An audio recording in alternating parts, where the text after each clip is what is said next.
Welcome to the Billabong Pro Tahiti. This is the moment we've been waiting for. John Florence about to take on the greatest of all time, Kelly Slater, the greatest in Tahiti history, to go head-to-head in perfect conditions. Joe Trappell with 89 world champ Martin Potter. These are those dream scenarios that come true and really makes it truly feel like the dream tour. Oh, absolutely. I mean, you know, those last couple of heats we watched, we're on the edge of our seats. It's the greatest show on earth. And I tell you what, it's not over yet. We've got two amazing talented surfers, probably the best ever out here at Chopu, just about to do battle. John wants to try and pay him back, you know, after that incredible heat they had a couple of years ago. Can he do it? Well, we'll have to wait and see, but it is going to be one battle, that's all I can say. An exciting matchup on paper. All these guys have been putting up huge numbers throughout this contest to get this far on finals day. Both John and Kelly had to deal with that extra heat in round 5. So they've got plenty of warm-ups, getting through round 5, quarters, semifinals. Their 4th surf today with some challenging competition along the way.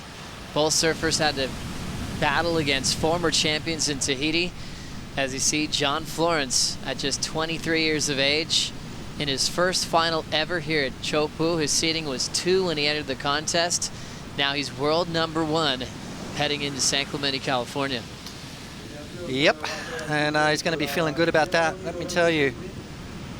It's been a roller coaster year so far. It's been everyone's had some good and bad results, and John is finding his feet halfway through the year. Is this danger signs for the rest of the tour? What a time for Kelly Slater to shine the most when the surf just comes to the table on finals day. The other day we had that meeting with the commissioner, Karen Perro, and lead Surfline forecaster, Kurt Corte, and we talked about what goes into making the call. Just more insight on that. Kelly got his perfect heat this morning. That was before 8 o'clock in the morning.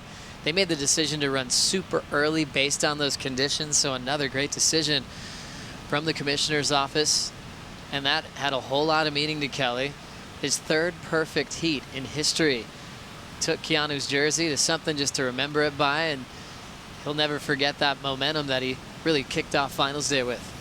You know what? Kelly's going to probably move up into the top 10 after this event, so, or thereabouts. So he's kind of back on track. I mean, he's had a really average year so far, and all of a sudden, you know, a couple of results, one in Fiji, and then backs it up here. He's looking absolutely deadly.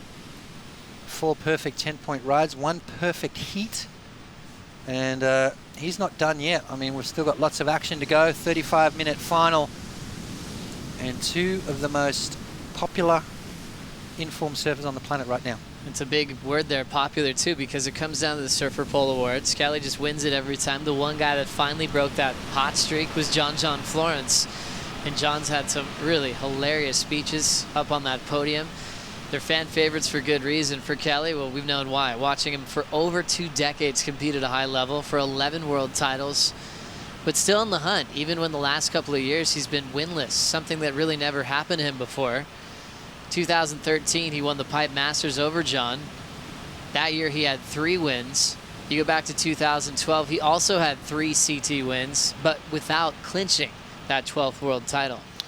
He's come close. You know, he could quite easily have had 13. There's been a couple that have snuck away from him in those classic battles with Andy Irons. Andy took 3 off him.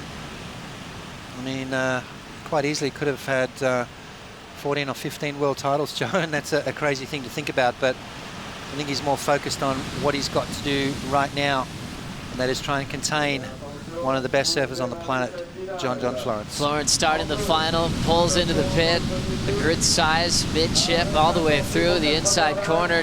He is out and celebrates the exit. So John trying to apply pressure early on the greatest of all time.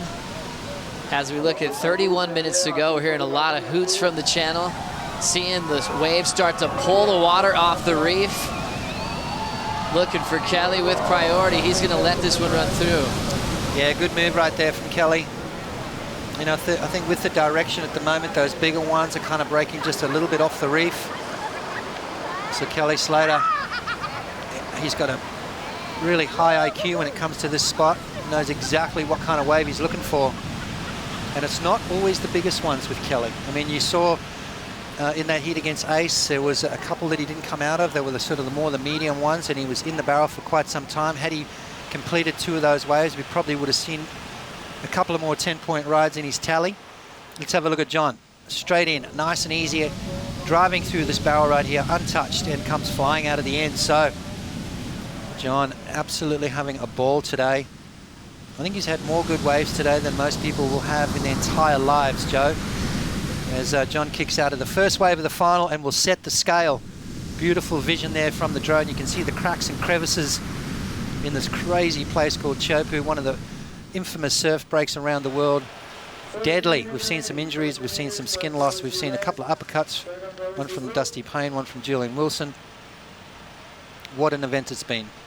In such a special honor for Kelly Slater to receive the Andy Irons Most Committed Surfer Award. Kelly said he's been trying to get that award ever since it was debuted in 2011. He won that event way back when in those code red conditions. He was so perfect in his wave selection.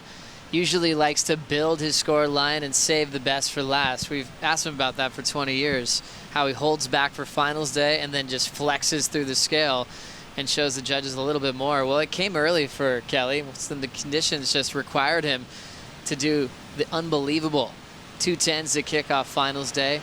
Been one of the most high-scoring contests Kelly's had in a long time. Yeah, I think it's been one of the highest scoring events, well, for a long time, for a couple of years at least. I mean, we've seen, I don't know how many. I'd like to try and get the stats on that, Joe. How many 9+ rides we've seen so far in this event? It's got to be upwards of 30 maybe. So,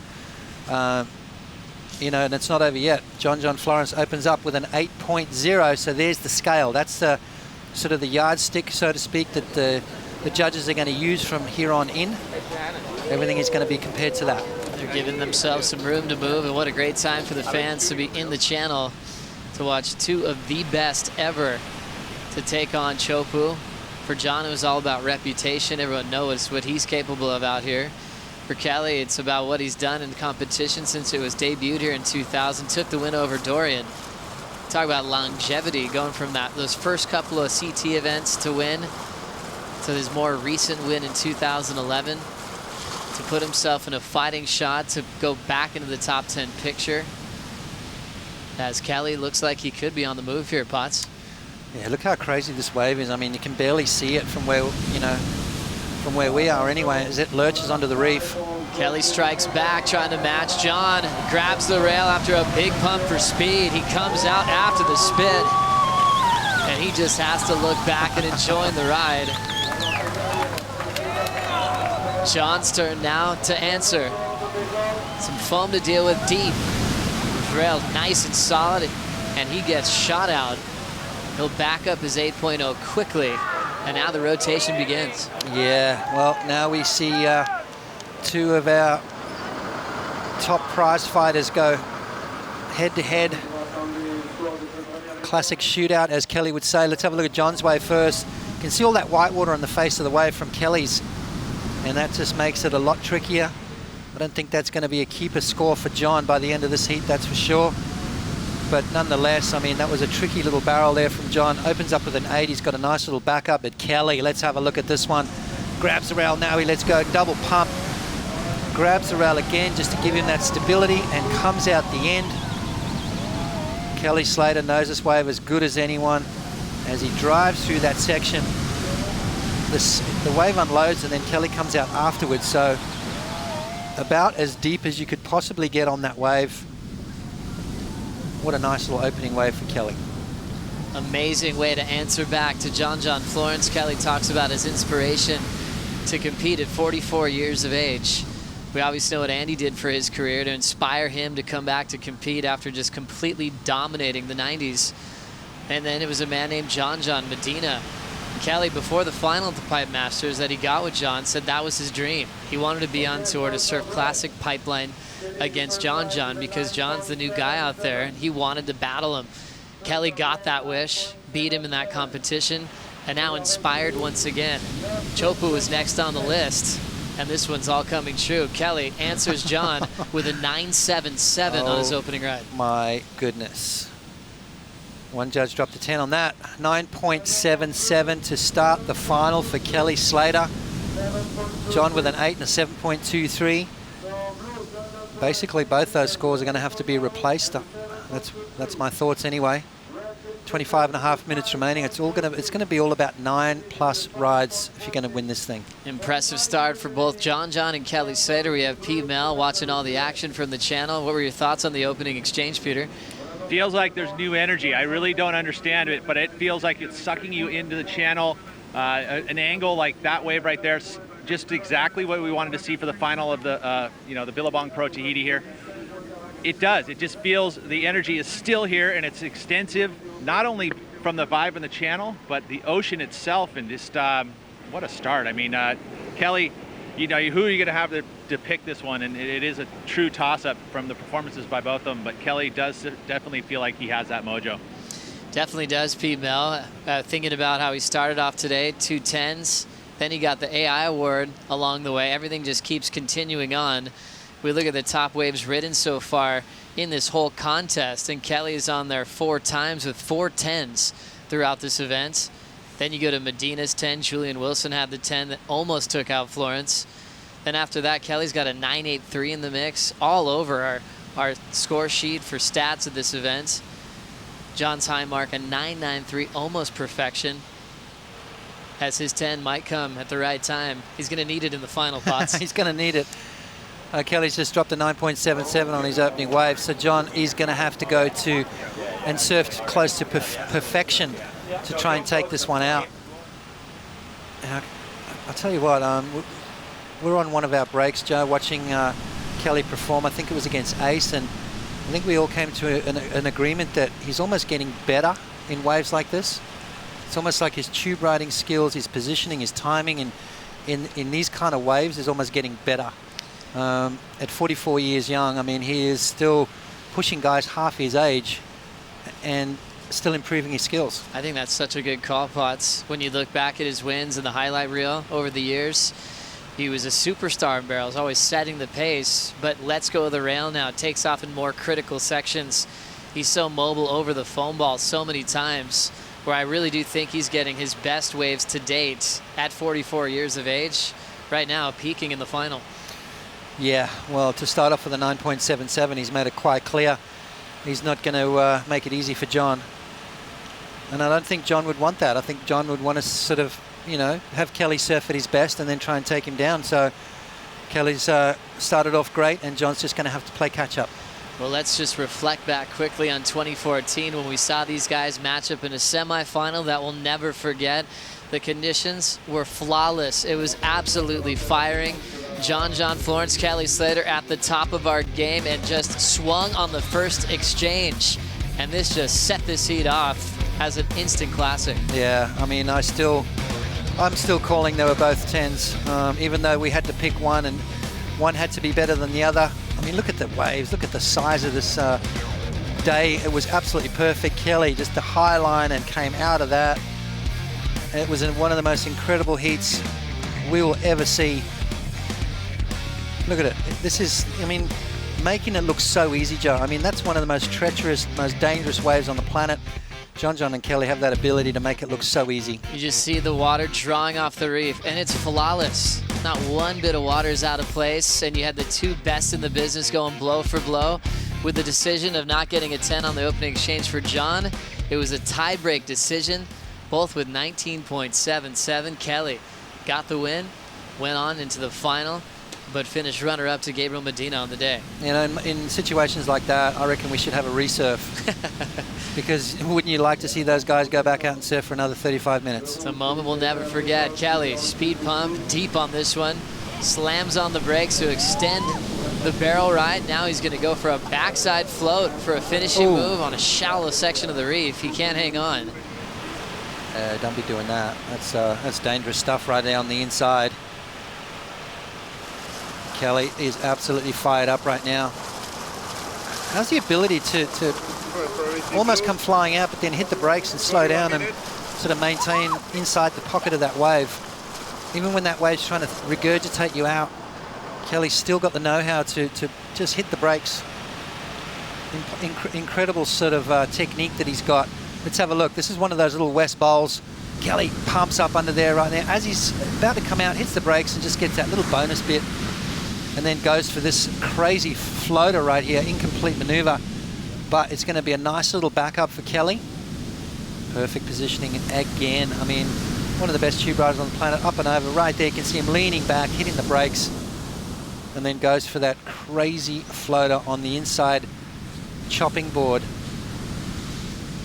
Incomplete, but a good barrel nonetheless. There's a phrase certain surfers talk about, the ability to win dirty, meaning that sometimes they didn't need a great wave to turn the heat. They can create a wave that looked like maybe the scoring potential would top it a 6, and they can make it excellent. We see Medina with that role.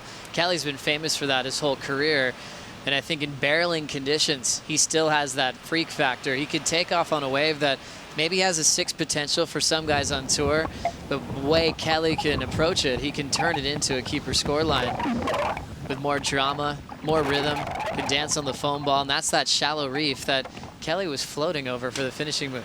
Yeah, it's like a beach break for these guys. You know, and it's not in the back of their mind either. It's not something that they're thinking about. You know, with mere mortals like us that paddle out there, and you know, we'd be like, oh, there's the reef. You know, they don't even think about that. They're so much more focused on the wave and what they want to do, and you know, visualizing them pulling it off, and that's what makes these guys so good. Last score for Kelly Slater, an 8.57, 9.77 start. Florence comboed for the win now.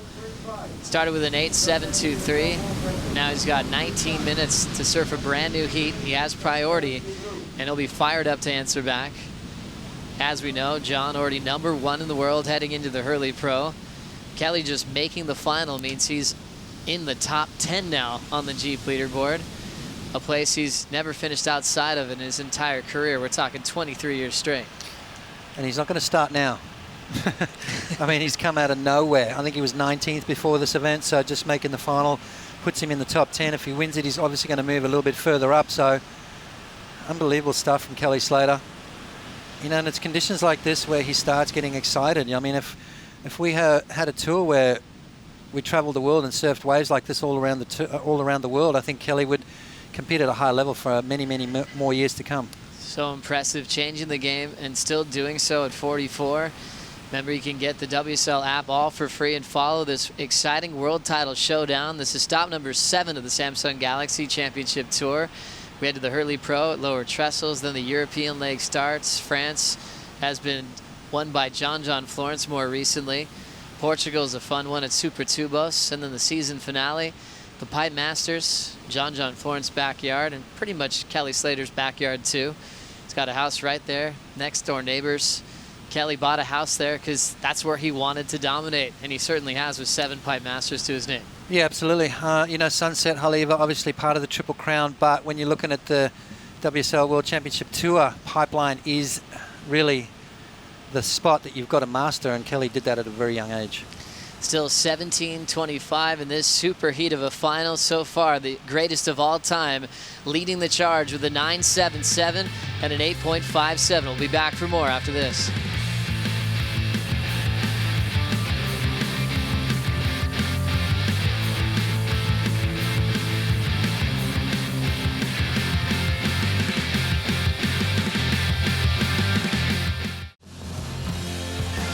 Welcome back to the Billabong Pro Tahiti as we celebrate 40 years of crowning world champions in 2016. Adriano de Souza, Gabriel Medina creating history in the last 2 seasons, keeping the title in Brazil.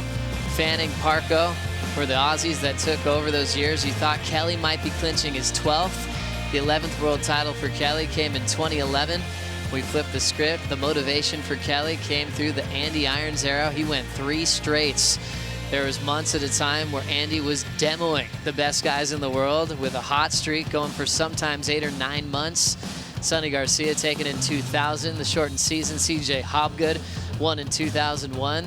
Mark Akalupa talked about how important his win here in Tahiti was for his first world title run, and probably one of the best comeback stories, not just in surfing but in sport, for an athlete to come back at an older age and take out a title in '99.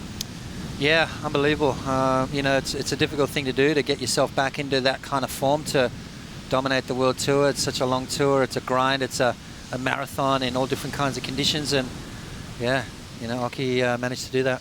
Really special to just look back at all the unique stories and individuals. You had some of the best characters in the world back in the 80s battling for world titles and really creating what this sport is today with great priority rotations, water patrol, better venues to compete at, and just having 2 throwaway results. Everything's just in a perfect time for John Florence to just begin his career. And we know how much it means for Hawaii to have a world champion. Derek Ho was the first to accomplish that. And as John takes world #1, it's the first time we've had a Hawaiian #1 in the world since the late Andy Irons. Amazing. You know, there's so much talent comes out of that place, and it sort of baffles me that we haven't had more Hawaiian world titles. But maybe this, being John being the #1 in the world, hopefully it'll open the floodgates and we'll see a lot more young kids get serious and try and get themselves on tour. Seeing John Florence now trying to break free of the combination. The channel erupts as he lets go of his rail and stands straight up in the pit. That whole wave is going to explode and knock down Florence. The combo remains the same. And now he's running out of time, 13:30. Great conditions though, so maybe he could turn something around with a couple of minutes on him. But we know John's trying to get started quick here. Yeah, he is. You know, he needs a combo. He needs 18.35. Have a look at this. Kelly looking to better an 8.57, late drop. Stomps it in the flats and then pulls in. He's gonna come out. Everything's coming back to Kelly Slater when things just start going his way. Out of the sky, he can make no mistakes, Potts. I mean, that was absolutely phenomenal there. Just the drop alone. Then the ability to regather, set the rail, come around the section, duck under that lip. There's so much going on there. Kelly Slater showing why he is a super freak. Impressive control off the top, and when he's on fire, when he's dominating the tour, things like this happen. Let's see how he pulled this one off. Well, let's have a look at the drop first. I mean, a free fall drop, then somehow manages to pull it up and under the curtain there and then comes out. Kelly Slater, you are amazing. 8.57 is what he's trying to improve on. Look at the size of this wave here, the free fall drop, grabs the rail, almost loses it, and then regathers. I mean, I don't even know what's going on there. I've never done that before in my life, so I can't even explain that, really. Now, that was just pure talent right there, pure feel as he falls out of the sky, somehow manages to get in the barrel on top of it, and then comes flying out of the end. So, big scores dropping in for Kelly Slater. He's going to improve on his situation. John's going to be looking for more than 18.35. There it is, Joe. Slater turns in a 9.17 just on his ability to enter the barrel in a whole new way in the final, not going straight in and sliding under the hood. He gave the judges something else to think about. Bomb drop, lands in the flats, right into a bottom turn, and ends up pulling off a miracle. 9.77, he's throwing away an 8.57 now. What a dream start for Slater. Yeah, dream start. You know, the funny thing about that wave is he sort of realized that to grab the rail and try and sort of pull it in from the get-go, his board was going to disconnect from the face of the wave, which was really going to make it difficult. So he opted to do the free fall drop and come around the bottom. That's what we used to do back in the day before that whole rail grab thing came into play, before Michael Ho started doing it at Pipeline, etc., etc. So Kelly Slater, just a little bit of old school right there, and just showing a little bit of a different tilt on how to get tubed here at Chopu. So amazing to witness when Kelly's on fire. Former big wave champ Pete Mel in the channel, obviously enjoying this amazing finals day. Pete, it seems like Kelly knows always where to be at the right time. How does he get it done? Oh, I wish I knew. If we could all just bottle it up and sell it, we'd all be pretty happy campers. You know, it's an incredible experience to sit in the channel and listen to this crowd light up. You know, I took a notice, and, you know, one of the local kind of legends around here, Raimana Van Bastile, I hope I said that right. He is here, and he's kind of hosting Kelly and John. He's on this far boat, and he was helping earlier, kind of calling sets. Now I think he's in a situation where he's just watching and enjoying this final, not calling sets at all, hoping that we can just watch this one finish up. John in a situation now where he needs 2 solid waves, but we can't count that kid out, as you can tell. What he's done throughout today, throughout his short career so far. I'm not gonna hold my breath here. I think we still got a lot more surfing action to happen. Well, Pete Mel, just speaking to Raimana's reputation out here, you've been out here with Raimana on some really frightening days. What's Raimana's career really been about out here at Chopo? Well, you know, he's been a host, really, and shares this beautiful place with everyone. And he also shares his experiences and keeps us safe. Every time I ever come here, he's either helping with the boards or skis or boats or accommodations. You know, it's kind of the whole Tahitian culture, to be honest. They all kind of have this thing because hotels aren't here. Everyone opens their homes to every one of these surfers here. And it all kind of started with Raimana and Manoa and all of that crew allowing, you know, that culture and aloha to be spread here in Tahiti. The Polynesian culture is amazing for that reason. Well, Pete, looking at Kelly, John, it's finals day. Who's been pushed the hardest today? Are any of these guys running out of gas with their fourth heat surfed, trying to get the title here? Yeah, it's interesting. I'm wondering, you know, that last wave of Kelly, it almost felt like he was a little lazy on the drop, and then he kind of made it a flare for dramatics, just a la Kelly, which is what she does. You know, it's one of those things where he's just, I don't want to say out of gas, but, you know, it just felt a little lazy to me. But I think more than anything, he's just that showman. He's trying to show something different here in the final and peak in the final and win this thing, be his 55th win ever. Thank you very much, Pete. We're checking out the bomb drop one more time. What an incredible performance, Potts. Yeah, I don't think it was a lazy drop. I just think he knew what he had to do. You know, I think that, you know, normally, I think what Pete was trying to hit on was the fact that normally he'd be underneath the lip, he'd be sliding down straight into the barrel, but he sort of realized at an early stage right there, it was going to be a late drop, so opted to just free fall out of the sky. I mean, just the ability to be able to do that right there, set the rail, almost lost his balance right there, was going the wrong way, leaning back, and then to recorrect and pull it back up under the lip was just absolute, just natural talent. That's something you cannot teach. It's something that you've just got to be born with. Kelly Slater obviously born with a lot of it. Amazing composure, almost wearing the lip in the head.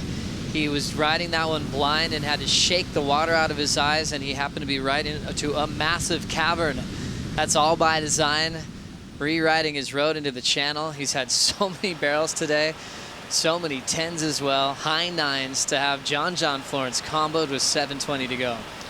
Yeah, I mean, you know, John's been on a tear through this entire event. To have him where he is right now, 18.95. Pete's right, though. There's still plenty of time for John to claw his way out of this combo situation. He's got priority, so the next roll of the dice for John has got to be something special. It has got to be up, you know, way up into that excellent range. We've seen crazier things happen, Joe. That's true. We've seen combos being broken at this venue in the past with about 90 seconds, quick turnarounds. Kelly's done that numerous times. Florence has had some close calls here on finals day. Julian got the 10 to get the lead, and then John was on the final exchange to save himself. And then he got past Medina. John Florence was just breathing a huge sigh of relief. He wanted that win so badly, but then realized he had a huge final to deal with against Kelly, someone he wants to surf against in conditions like this. And he has decent numbers, 8s and 7.23s. Those are big points, but basically still comboed. We'll see when Florence makes a move on the next exchange. You know, I just looked up the clock and saw, you know, just coming down to the 6-minute mark. Can we just put another 30 minutes on the clock, please? Let's have a fan vote. I'm right there with you, Potts, as we look at the heat recap for one of the all-time classic finals. Kelly, the greatest of all time, taking on John Florence, the new #1 in the world. John got started quick, 8 to 7.23. Looked confident, looked like he was having a ball, and then Kelly Slater just stole the show. That he did. He's got a habit of doing that. You know, we haven't seen it for quite a while, but, you know, is this going to be the event that gets Kelly's flow back, get that juices flowing? We're coming into a part of the year where Kelly Slater's won every single event coming up. Trestles, he's won about 6 times, is that correct, Joe? He's won Europe, both France and Portugal, and he's won the Pipeline Masters half a dozen times. So John, though, trying to manufacture, he's got to go back to the drawing board. He needs 2 good scores, 2 big scores to get himself back in the mix. Kelly Slater, well, he's just proved why he is the best ever out here at Chopu. Unbelievable. Free fall out of the sky to a bomb drop, and watch him recover right into a bottom turn. He didn't even have any room to fit that in. Pulling off a miracle to get a 9.17. as we look at another view from the channel. One of the best drops we've seen in a long time. I mean, his body was going the wrong way. You know, cat-like instincts there, cat-like balance to be able to pull that off. Not many guys could have done that, Joe. You know, you and I, we would have been over the falls, and we would have been a bit scraping us off the reef right about now. But, you know, Kelly Slater does what he does. I think John caught a wave during that break. Looks like he might have hit the reef. Checking his body, checking his knee. The last thing we want right now is for John to hurt himself. Well, he's gone through a few boards already. This is what happened during the heat recap pots. All right, takes off, driving through the barrel here, driving, looking for more, and just doesn't quite come out of that one. And that is where it gets super, super shallow. Kelly right behind him gets spat out of another good-looking wave here. So Kelly Slater looking strong, looking absolutely in form. A late drop again. Now he grabs the rail this time, pulls in nice and tight. Look at that. Absolute perfection right there from Kelly Slater. Well, close to it anyway. Two judges gave it a 10, a 9.90, so 19.68. Two-wave total combo for John Florence, 3 minutes and 40 seconds to go. Wow. We're witnessing the fire of the greatest of all time returning to form in all-time conditions at Chopu, Tahiti. Kelly turns in a 9.9977. This is what his reputation's been all about for 23 years and 11 world titles. And it was almost like the talk was starting to come in when he was winless the last couple of years, comparing to Michael Jordan's comeback to basketball and saying, when should Kelly start thinking about moving forward? This is the reason why this is a celebrated performance. We're getting to see the guy that's changed pro surfing more than anyone back at the top of his game, pulling off miracles. This is a moment that we'll never forget. You know, I was kind of guilty of that too. I was kind of thinking maybe it's time for Kelly to hang up the singlet, but no, let him go some more. Look at this. Locking in, Kelly can make no mistakes. Fired up from the perfect heat earlier this morning against Keanu Singh. Taking the AI award. He's a bit of a showman. The crowd is showing their support and their respect for the 11-time world champ, who will be inside the top 10 picture after this all-star performance.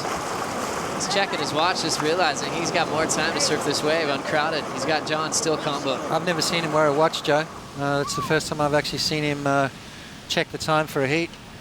Normally he just goes by feel. Normally he knows exactly where he's at every point in time. So Kelly Slater showing the world why he is not hanging up the singlet just yet. He's just still got more left in the tank. As we look at a crazy stat sheet of all-time career event wins, Potts, you got your name on there, was 16. It goes up all the way to 54 with Kelly Slater. His last win over John at the Pipe Masters.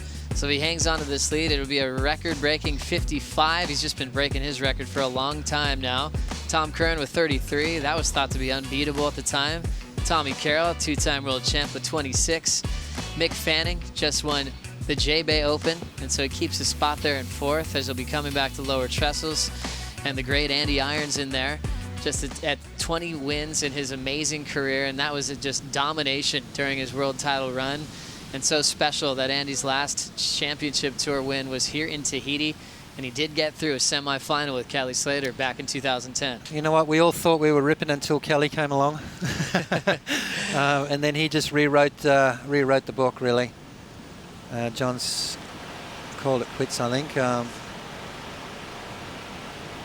Talking it over. I'd like to find out what happened, maybe. There's still 50 seconds remaining, but John's given it up. 19.68. Two-wave total required by John, but looks like Kelly Slater is going to walk away with yet another win and show the world why this guy is still one of the greatest of all time. The greatest of all time, turning in an amazing story on finals day. Coming here to Tahiti compete, he was late. He showed up right before his first tee, got a 9, and just built and built, kind of peaking along with the conditions today. And then taking on some of the new young gun names like John Florence in a final, and he really dominated this heat. He made great decisions. He was dramatic. Our favorite part was he got in the kind of rhythm that he had when he was just taking over the world. Yeah, I mean, this is just a little glimpse of what Kelly has been doing for two decades. I mean, just the winningest guy, unbeatable in all kinds of conditions. And there he goes again, just rewriting the history books. Kelly Slater, an absolute champion, and he's back. With hearing the horn sound. Not that he went anywhere, but... That's right. With John Florence out, Kelly's girlfriend, Kalani, screaming for good reason, because it is official. Your 2016 Billabong Pro Tahiti champion, Kelly Slater, 19.67 combined total, including 4 10s along the way. He's been the great entertainer for the sport, and this will be the class act we'll be looking up to for a long time. And I guarantee there was a lot of people out there watching this going, did he peak too early? That perfect heat, that perfect 20-point heat came a little bit early maybe. Came this morning, first thing in the morning, before 8 o'clock this morning. What did he do? He just got better and better through the day, posted a couple more 10s, and then a 19+ two-wave total here in the finals against one of the best in the world. What do you say? So we see that celebration continue, Potts. I'm right there with you.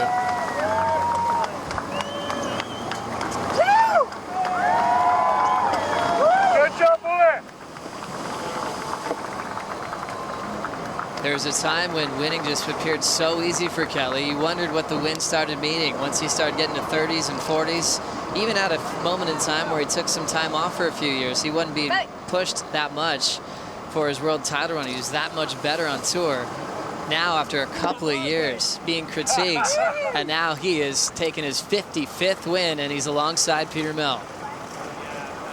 Kelly's actually very excited, and being your 55th win and having John Florence in the final, watching what's happened today, a perfect heat. I mean, this is kind of the event that you would like to have pretty much every time, right? That is the event. I mean, I'm gonna look back, that'll be for sure one of my best wins I've ever had. I gotta ask, I mean, you've won this event 5 times, and I mean, where does this rate? As good as any of them. I mean, to have John in the final, it's a dream for me, you know? I mean, you know, it's no secret I'm towards the tail end of my career. John and Gabriel on the way up. Those guys are just monsters. And, you know, John's all of our favorite surfers. So, you know, I want to see how many heats I can get with him before I'm done, and to, you know, have him out here where obviously I think him and Gabriel are the favorites, put them on my fantasy teams. You know what I mean? And it's a real special time for me, to be honest. I'm stoked. You can tell, you know, and it's appreciative. We like seeing you after all these wins, getting those time to actually really appreciate it and enjoy it. Yeah, emotional. Emotional. You can even see a little bit of watering in the eyes here, you know. And, Kelly, you know, the AI award is another special award that gets handed out here, and you know, Andy's spirit is with us always at this event. And you've been able to take that award at this event and the win. I know, what a day in my life. Yeah, I mean, I've, you know, secretly really wanted that award for 5 years now. And, you know, but it's the guy who the waves come to, and he does his job. And, you know, Jeremy went crazy the other year and had one of those events. And, you know, the guys, Owen charging like crazy 2 years ago when it was massive. And, you know, it just came together for me. I was on the right waves. I was in sync. I was totally relaxed the whole time. You know, being that final with John and lose would have been no problem for me at all. You know, so anything, I was just taking each heat as a bonus. You know, I've had such a bad run for me historically over the last couple of years that, you know, anything was going to be good. So we're going to get caught inside here. No, not yet. Okay, what about Andy? I mean, what did Andy mean to you over your years of competing? I was, you know, honestly, I was channeling Andy this week. I was thinking about him a lot. He just was a monster out here. He just manhandled barrels, and you know, the last he'd ever had with Andy was out here the year he won, the last contest he won. And I remember being so bummed I lost that heat, but then thinking, you know, Andy had fought through so much in that past year before then, and to come away with a win was, you know, and I felt like I was part of that in some way. And I was really happy for him. And, you know, to get that award today, I mean, that thing is going to be right in the center of my home. You know, after Andy passed away, I went to his house, and he had all his Pipe Masters trophies lined up and stuff. I sat with Lindy for a while, and hi, Lindy, if you guys are watching. Irons family, thanks for the award. I know Kai Borg and all of Andy's friends are out there watching this, and you know, this was a special place for Andy and all his friends. And, you know, Corey Lopez, Brucey, obviously. Bruce, hope you're watching today. And anyways, yeah, I mean, a lot of emotions right now. Well, on behalf of all the fan base and myself and everyone here that's been watching today, congratulations. Job well done, and I hope we get to see some more. Thanks, buddy. Thank you, guys. Back to you guys. Thank you very much, Pete Mel. What an amazing moment in pro surfing history. Kelly Slater accomplishing his 55th win, but one that might rate at the top of his mantelpiece as the most prestigious, most well-earned, more satisfying victory to not only beat John Florence to get his 3rd perfect heat and to get the AI award, a guy who was his all-time craziest rival. There was a lot of emotion coming out of Kelly's voice. You could tell maybe he's into the world title hunt once again in 2016 Potts. Well, to come from nowhere into the top 10 picture, I mean, that's the kind of thing that really gets Kelly going. And you know, as I said before, we're coming to the back part of the year where Kelly has gone on a crazy roll in the past. Don't be surprised if Kelly Slater's in the mix for another world title come pipeline. If he's right thereabouts, I mean, it's going to be dangerous. What a special story every single year at the Billabong Pro Tahiti. Kelly Slater is the champion. He's inside the top 10. And we have a brand new world #1 with John Florence. We'll go through all the major highlights on the WSL Post Show with Ronnie Blakey, Ross Williams, and Strider Wazalewski. We'll see you then.